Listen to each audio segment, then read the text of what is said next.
Pemain sinetron Marshanda menghebohkan dunia maya setelah mengaku mengidap tumor payudara. Kabar tersebut disampaikan Marshanda di kanal YouTube-nya, Senin, tanggal 30 Mei tahun 2022. Suara Marshanda terdengar bergetar saat menyampaikan kabar mengidap kanker payudara. Air mata Marshanda menetes dan membasahi pipinya.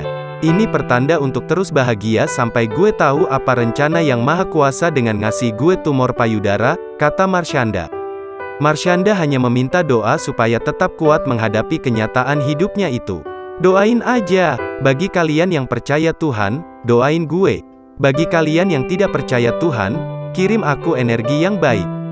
Aku cinta kalian semua," ucap Marshanda. Jika kemudian meninggal dunia karena kanker payudara itu, Marshanda ingin pergi tenang. Saat ini janda satu anak itu hanya bisa pasrah sambil menjalani pengobatan di Singapura. "Gue ke Singapura demi berjuang untuk kehidupanku," ucap Marshanda yang ingin bertemu ayahnya sebelum meninggal dunia. "Gue pengen ketemu bokap, ayah, sebelum gue kenapa-napa. Gue ke Singapura, untuk tahu apakah gue punya harapan akan berumur panjang," ujar Marshanda.